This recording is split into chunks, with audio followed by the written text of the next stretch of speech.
All right. Okay. 23rd of December. Happy solstice. I forgot to mention that the other times before. Happy solstice to you all. Dis and data information today is on the transformation problem. It's probably the fundamental um, way in which you can explain why you don't believe in any Marxism at all. And it is an interesting little problem that it's not necessary to sort of tackle it, but in fact, everyone does in order to sort of get to that conclusion. That technically it's a place where Marx didn't quite wind up at to sort of fully explain the issue of the equivalence of labor value to other things. And whether you do or don't, or whether it's a matter of faith, you sort of need to have a handle on this, I suppose. So Ian Wright wrote a nice piece in Cosmonaut magazine, which I find actually quite kind of interesting. It's not fully ecumenical, but it does have pretty good articles. Not very many people consult it. And Ian Wright does do a pretty good job on it. First, the kind of Wikipedia definition in 20th century discussions of Karl Marx's economics. The transformation problem is the problem of finding a general rule by which to transform the values of commodities, that is, based on their socially necessary labor content, according to his labor theory of value. That is, a general rule by which to transform the values of commodities into the competitive prices of the marketplace. Now, you could say it's the wage rate or whatever, and this is where it gets kind of ugly or stupid. The problem was first introduced by Marxist economist Conrad Schmidt and later dealt with by Marx in Chapter 9 of the draft of Volume 3 of Capital. See, it all still fits what we're doing here. The essential difficulty was this: given that Marx derived profit in the form of surplus value from direct labor inputs, and that the ratio of direct labor input to capital input varied widely between commodities, how could he reconcile this with the tendency towards an average rate of profit on all capital invested among industries if such a tendency, as predicted by Marx and Ricardo, exists? So when you get down to the math of it, in this theory, T is approximately 1 in industries where the organic composition is close to average, less than 2 in industries where the organic composition is below average, and greater than 1 in industries where the organic composition is higher than average. That all seems nice. But it does have this translation problem. That is, translation and transformation are kind of problematic. And you can see the references to congealed labor and, globules and all that sort of stuff. It is sort of messing around with the problem. The ultimate thing is to assume that there are other kinds of intangibles that do represent labor at some level, but perhaps only in an abstract way. And it is, of course, this set of abstractions is problematic. They want it to be direct because it's easier to explain the argument. It's more relatable for the audience to say, okay, my labor is being ripped off, and it's being ripped off in this particular way. Now, I don't think you need to have that kind of math. There is math for it. It just that trying to get it all to sort of say, well, it just averages out and that's what it is, but that's kind of taking it as a matter of faith rather than looking at the actual numbers. That is, what counts as joint production, what counts as cooperative labor, what counts as direct or indirect, what counts, there's all kinds of measuring elements to it, all of which are socially necessary. So it's not, the Marx's attempt to solve the problem is not to disclaim the general, and if you want to call it ideological, it is ideological. The humans exploit other humans, or to even just give the libertarian view of it, some people are just greedier than others, and that oversimplifies it. Because Marx was considering only socially necessary labor, this variation among industries has nothing to do with higher paid skilled labor versus lower paid unskilled labor. This transformation factor varies only with respect to the organic compositions of different industries. So ultimately, it's going to be different. It doesn't average out very well, but sort of. And it's not a matter of faith. We know people work, and it is not manual labor, but perhaps cognitive labor. And even if you're in manual labor, you still are. Some cognition is occurring. So cognitive elements are still part of all of this thing. And it's really only in the last decade or two where we've been talking about, well, how is it that we can talk about labor in this sort of abstract way and yet still retain some sense of what's going on? Now, it can get into really strange and draconian sort of passages, but the idea of at least can we cognitively map sort of labor? And that would be interesting because not that we're supposed to wire everybody up to something, but it does require us to think more that, thought is being expended, and it is a labor. It is a brain labor as opposed to a body labor. But, there's a lot of tedium that has to go into this, and I'll explain that in a bit. But I like to go to conclude because it's a little easy for us to through, mainly because you'll get very bored by the time. So what's the problem? The problem, quite simply, is that Marx's transformation cannot be conservative. The one-to-one relationship between prices, whether it's natural or otherwise, and labor values is destroyed during the transformation. And the reason why is actually very simple. Natural prices, as we have seen, vary with changes in the distribution of income between workers and capitalists. That is, with any alterations in the level of money wages or profit rates. As Ricardo argued, most of the variation in, and therefore the structure of, quote-unquote, natural prices can be explained by labor values. But not all of it. Labor values, in contrast, are completely independent of changes in the distribution of income because they only vary with the productivity of labor. That is, how much labor time is required to produce different commodities, which depends on the conditions of production, none the least of which is the issue of labor power, which is also sort of part of this argument.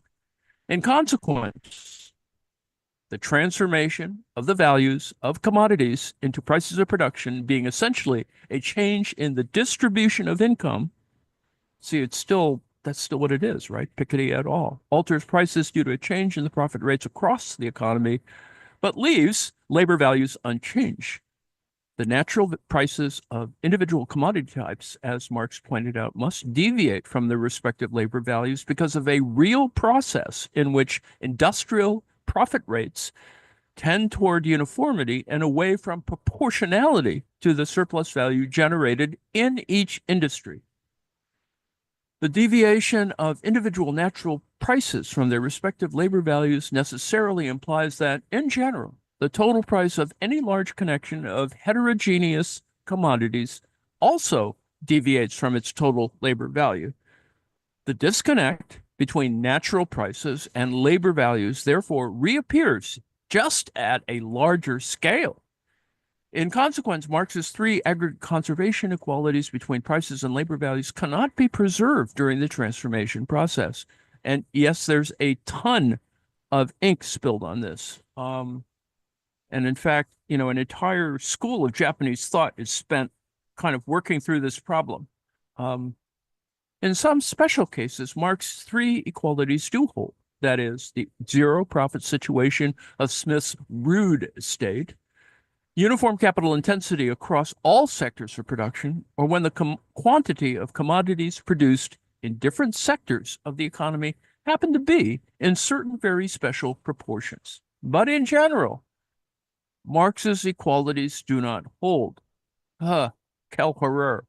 The profits in the final state, once the transformation process has been completed, cannot be viewed as redistributed surplus value from the initial state. And, what conclusions can you draw from this? This boils down in Wright's case to say, well, there's one thread here left, and then everybody pulled on that thread and made it really even more stupid. So, it could be a conundrum in that sense, but it's not very paradoxical. It is just the fact that it's hard to aggregate. This is an aggregation problem, and in a big sense. It just shows the wide variability in kinds of labor, and one needs to sort of accommodate in new theoretical models, and that's where people like Paul Koshot, et cetera, come into play, because we have now with greater precision, not exact precision, but greater precision. If we can run weather models on supercomputers,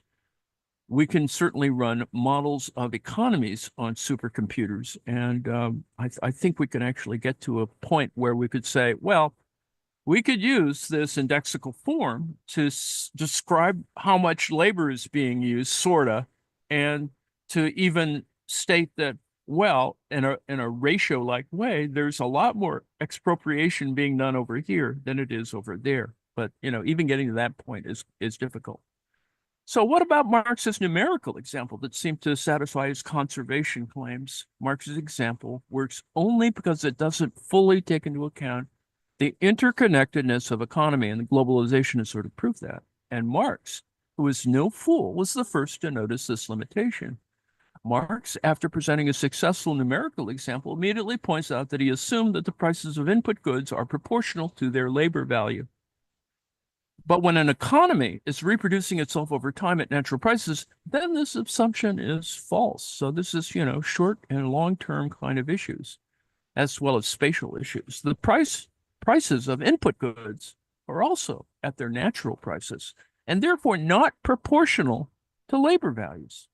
Marx, in a way, mixed up this before and after situations, his before and after situation, didn't fully numerically explore the final situation of his transformation problem. Now, Marx sort of gets out of this by saying, well, Marx warns us that there's always the possibility of an error if the simplifying assumption is maintained. That is, if the cost price of a simplifying assumption is maintained. That is, if the cost price of a commodity in any particular sphere is identified with the labor value of the means of production consumed by it. But Marx, in what, after all, are his unfinished notes, you see, that's how we always get out of this, does not pursue this point further, and instead remarks that our present analysis does not necessitate a closer examination of this point. I think he's just, a little rationalization there. And that's what Marx left us with: a brilliant theoretical solution to a long-standing problem of classical political economy, but with one small loose thread. And the last part of this by Ian Wright is on the unbroken thread. And of course, all the critics pulled the darn thread. It's one that people always do. And, if you want to take Marx more literally, then you say, well, that's it. It's all up in the air. But I think there are other things that occurred in the neo-Ricardian sense, and even in the post-Keynesian sense. You need to there's other things at work that sort of need to make this more complete, or at least more palpable for the 21st century. In the subsequent 150 years or so since the publication of Marx's solution, the core logical problem that Marx's transformation cannot be conservative, that is, it can have restricted, a kind of restricted set of conditions, has been demonstrated again and again in many different ways with different degrees of exegetical and mathematical sophistication. So both sides are accommodated. And in consequence, Marx's transformation theories become known as Marx's transformation problem. You own it, you bought it, whatever. You break it, you buy it, whatever. That's the problem here. The transformation problem has always been controversial and remains so to this day. It's generated decades of controversy and volumes of literature. Critics argue that it invalidates the entirety of Marx's theory of value because it demonstrates that prices cannot be regulated by labor values and that profits are not surplus value, and therefore the economic arguments of anti-capitalists are built on sand. Defenders of Marx's theory of value tend to either deny the transformation problem exists, typically by misinterpreting key elements of Marx's theory to impose surface consistency at the expense of scientific substance, or argue that it's a minor technical problem that cannot be resolved, but nonetheless does not invalidate the main thrust of his theory. And there are a bunch of folks who talk like that. The transformation problem is responsible for multitudes of creative reinterpretations and misinterpretations of Marxist texts designed to deny, circumvent, or dissolve, right? Depose, deny, whatever. Anyway, the logical contradiction. The chances are that your favorite modern interpretation of Marxist theory of value was originally motivated by a desire to avoid the transformation problem. So it is this, sort of ghost, as it were, that sort of sits in the background that probably the smartest of right-wing, theorists will try and, pummel you with.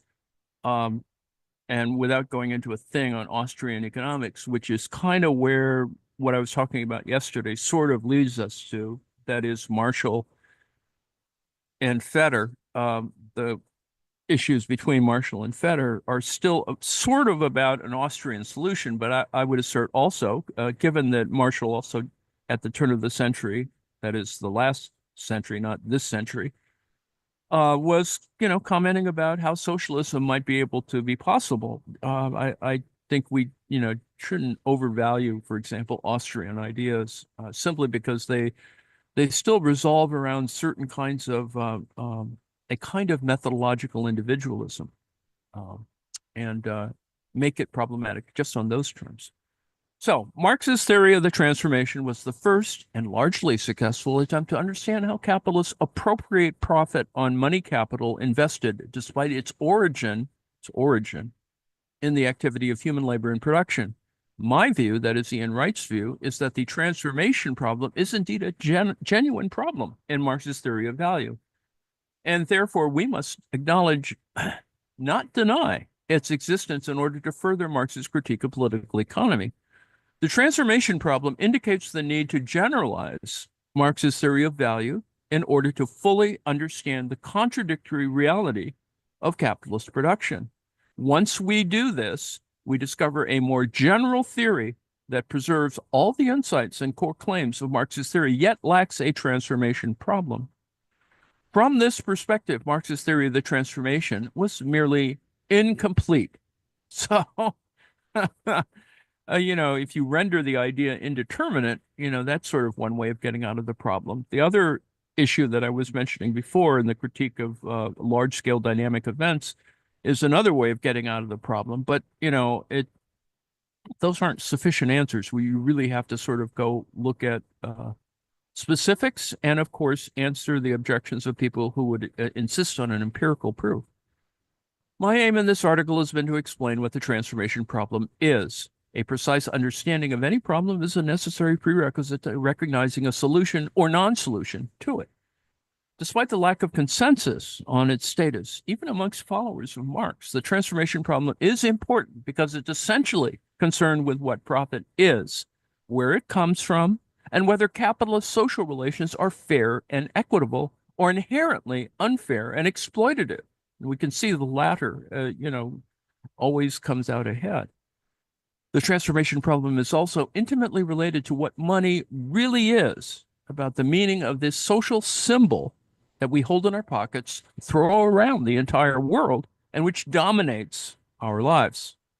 Marx's theory provides an answer to the very same fundamental question regarding the nature of economic value first posed millennia ago when we began to exchange our surplus produce in busy marketplaces using coins of silver and gold. So, we don't have an answer at the end. By the time we get to the end of Wright's article, we just simply, it's another one of those, well, we don't sort of have an answer. We need to sort of acknowledge its existence and not consider it, how axiomatic do we want to make it? How heuristic do we want to make it in our arguments? Because that's where people will pick at it. They'll say, well, there's all these other mediations that occur in between, and then how do you account for that? And then there are the crazy people who think, well, let's just all go back to gold, which is not a solution either. But it's certainly a rallying cry for certain ideological types. Can be incredibly problematic for all the usual kinds of reasons. But in each instance, it is this problem of not going deep enough into the argument. Now, I included two videos, one on the beginning of the transformation problem, the whole apples and oranges of it all. And then I included a video which may seem a little, ultimately a little technical, but it is Paul Koshat's short video.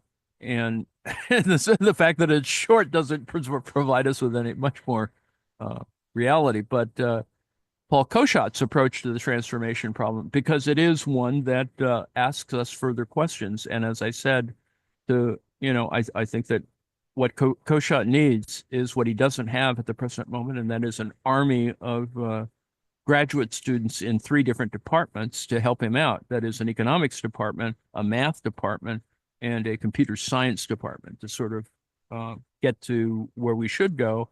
And frankly, um, if I were in charge, he'd have a little research appointment to the Federal Reserve to solve, and I think he can solve all of the issues with corrupt forms of currency, like crypto. But anyway,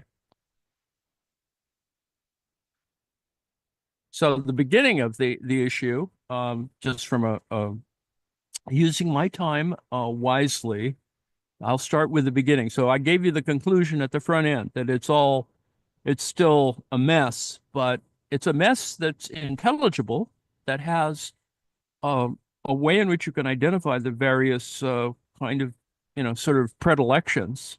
The people who even are the best at solving this problem, like Morishima, for example, um, who's at Cambridge and who sort of front ends the Cambridge capital controversy, is well, it still matters on how you define everything, and that's kind of after many pages of equations, you sort of get to that point, and you're going, okay, well, we have to go back to the beginning. So, hence, Marx presented his solution to Ricardo's problem in his theory of the transformation of the values of commodities into prices of production in volume 3 of Capital.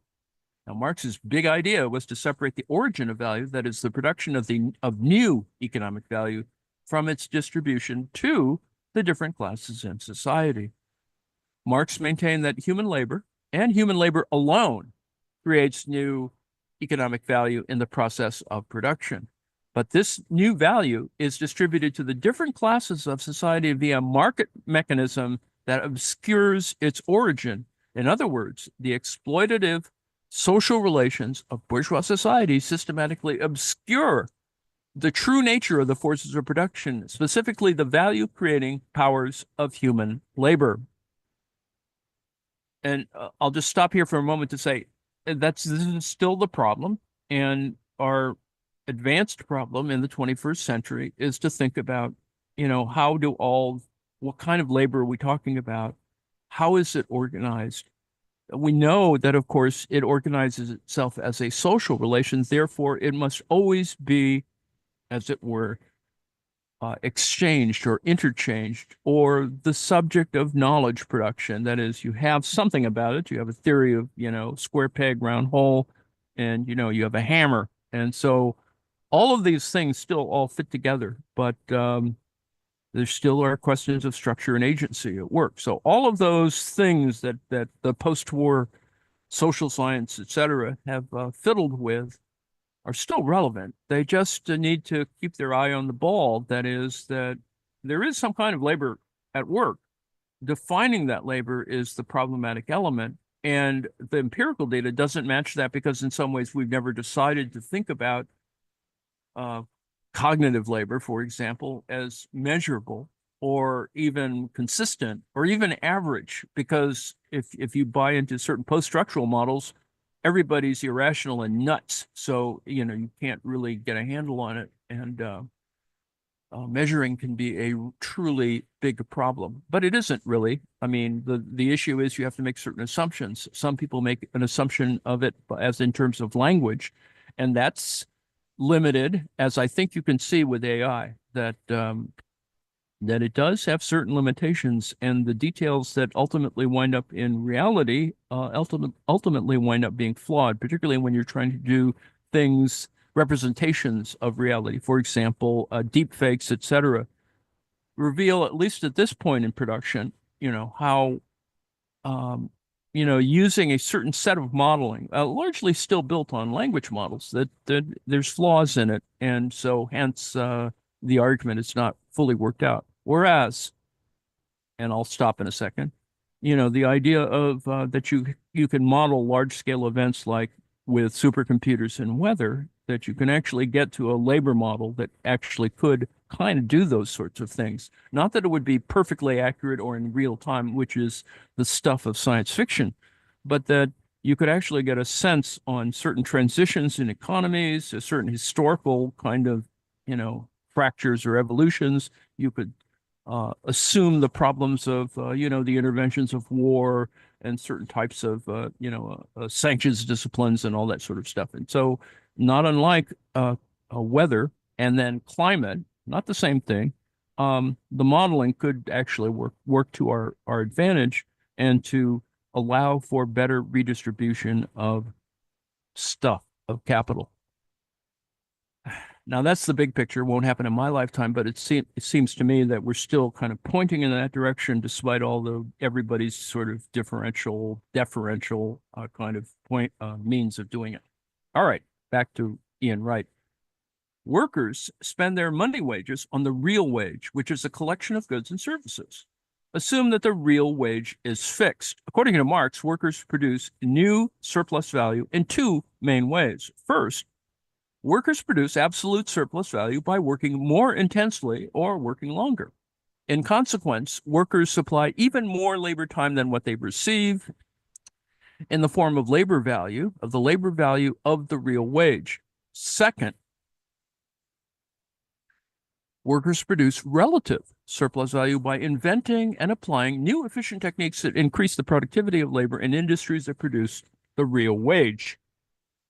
In consequence, workers supply the same labor time, but now receive even less because the labor value of the real wage has decreased.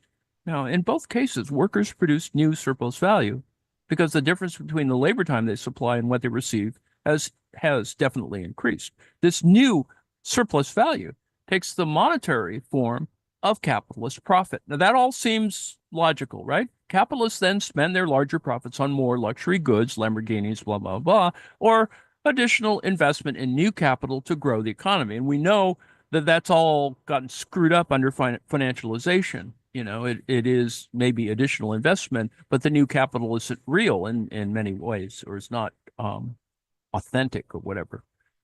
Now, according to Marx, back to Wright, according to Marx, the origin of new surplus value is human labor alone, because unlike other factors of production, such as capital and land, only workers possess the ability to alter the conditions of production by working harder or smarter, and only workers can adapt to change conditions of production by switching to new tasks in the division of labor. For Marx, labor is the universal value-creating element and thus possesses a property by which it differs from all other commodities.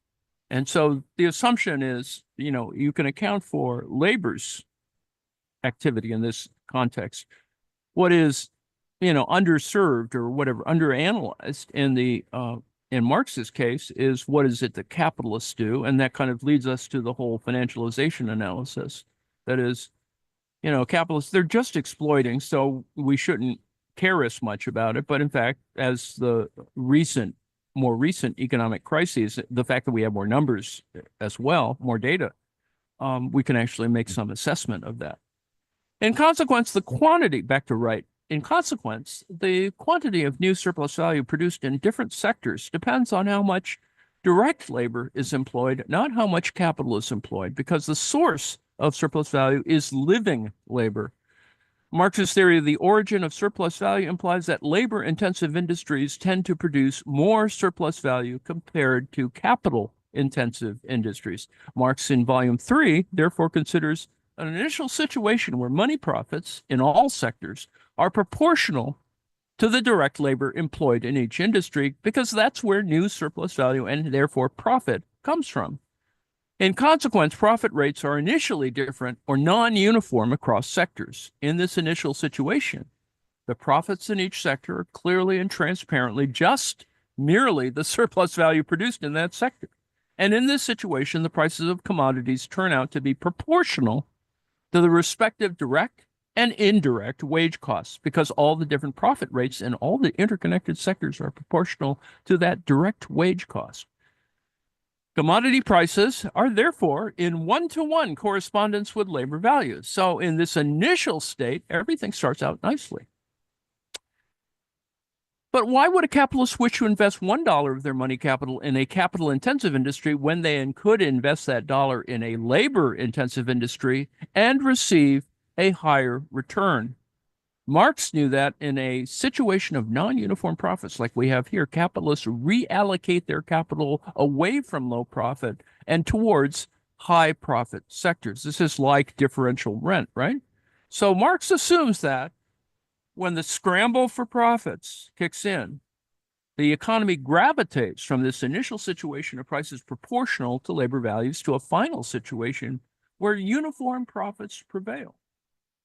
Marx assumes during the transformation that the conditions of production do not change further and therefore labor values are constant. You know, there's sort of a kind of Pareto assumptions going on here. So the relatively high profits in industries that are labor intensive and the relatively low profits in industries that are capital intensive are evened out and become uniform. And therefore, in this final situation, prices no longer have a one-to-one relationship with labor values. In fact, the final situation is precisely Smith and Ricardo's natural price equilibrium. So Marx gives us a before and after. Before, we had non-uniform profit rates and a one-to-one relationship between prices and labor values. After, we have uniform profit rates in the absence of a one-to-one relationship. This is what Marx means by the transformation of the values of commodities into prices of production. Profit rates in all the different sectors of the economy are now uniform. The economy, therefore, keeps reproducing itself through time with constant natural prices, a constant general profit rate, and a fixed allocation of the labor force to the different sectors of the economy. All well and good, and we can see this reported on CNBC or whatever. Some people think that because the situation is a type of equilibrium state where capitalism is never in equilibrium, but forever turbulent and changing, that this final state is irrelevant to reality and can be ignored.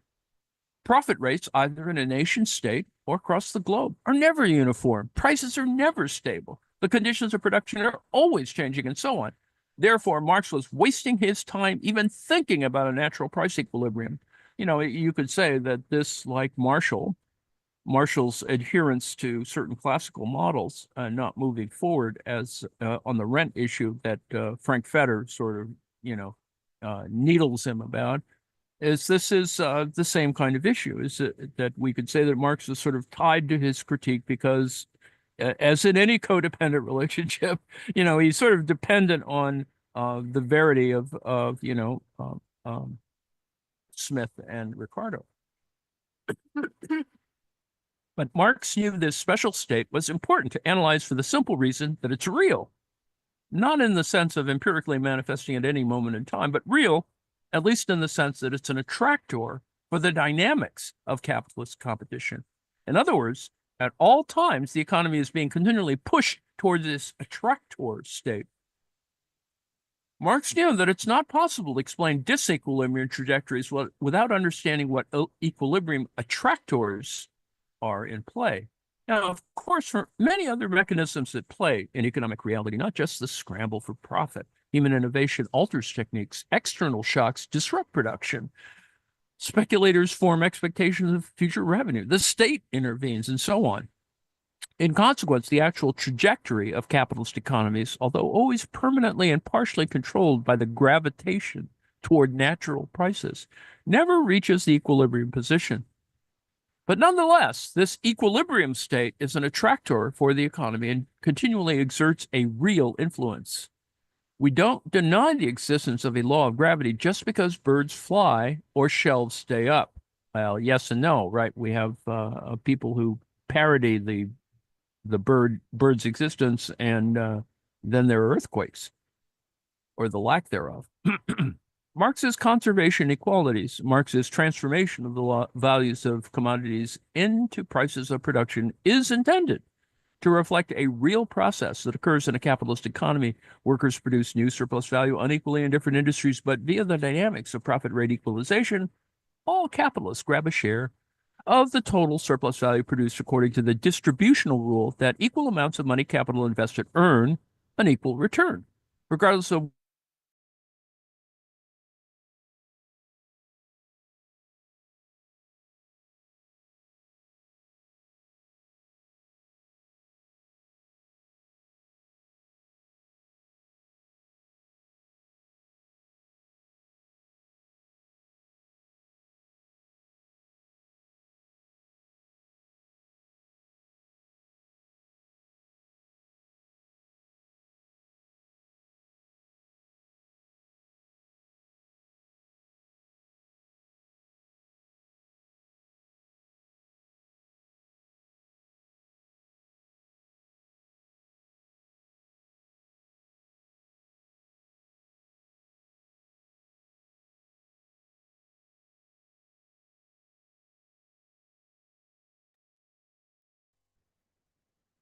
Hey, what happened?